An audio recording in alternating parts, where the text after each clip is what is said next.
What's up, you guys? Teddy Striker here, and this Saturday is UFC 320, and it marks the return of Alex Poatan Pereira. And I want to give you guys my predictions for all the fights on the main card, starting with the main event, Magomed versus Alex Poatan Pereira. And I think that Alex Pereira is actually going to win this fight. When this fight first got announced, I was thinking Magomed is going to beat him again. I think he might stop him. But then I really started to think and watch their first fight and just think about everything that's going on. And I'm like, hold on a second. That first fight could have actually gone to Alex Pereira. I'm not saying he won.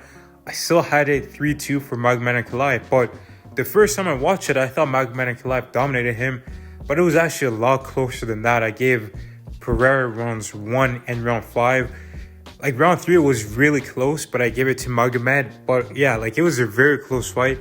So I was leaning towards Magomed, but I really started to think, and what I'm thinking is Magomed fought his fight. He did exactly what he was supposed to do.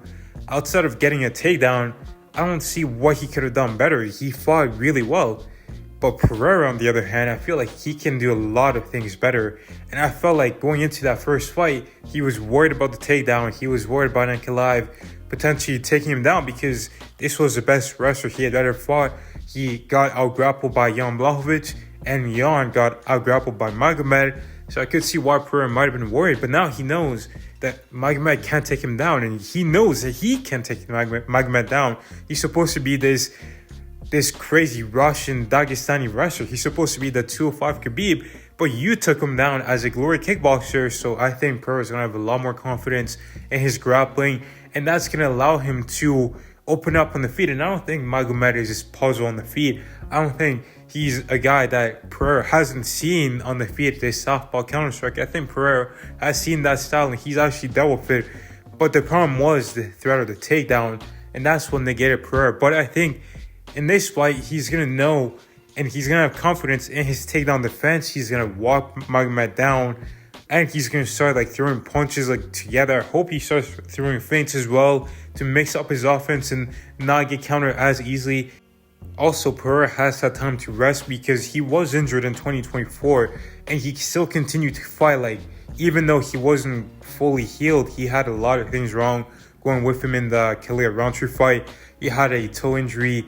Going into the second year Oscar fight, he had some injuries last year, but now he's been out for a while. He's taken some time off, and I think we're going to see a refreshed and better version of Alex Poatan Pereira. Whereas Magomed, I don't really see what he could do better. I think he fought as well as he could have, and it was still a very close fight, and now we're going to see a more focused version of Alex Pereira, a guy who knows he can defend the takedowns, and I think he's going to let his hands go. There's some heat behind this fight as well. He's saying he's going to stop him up. He's saying he's going to punch him up. So hopefully Alex Pereira can get it done, and I think he's going to get it done in under 3 rounds, and I think he's going to stop Magomed by a TKO. Moving on to the co-main event, we've got Merab Dvalishvili versus Corey Sandhagen, and I think Merab is going to win. I kind of want to pick Corey Sandhagen, but I feel like he's going to engage in the grappling a little bit too much with Merab. And I think Merab's improving. I think his striking is improving. But I think there's something up with Merab. I think he might be a liar, or there might be something else going on with him, because apparently this guy does not stretch. He doesn't do drills. He doesn't do any warm-ups. He just gets out of his car, goes in the gym, and he starts training. He starts sparring, hitting pads or whatever. But really, he doesn't stretch. You really expect me to believe that?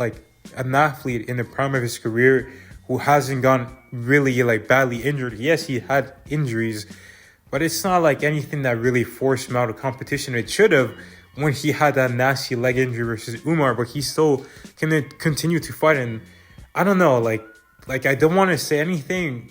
I don't want to accuse anybody of anything, but if you put a gun to my head and if you ask me if there's any UFC fighters that you think is on something, I would definitely say Merab.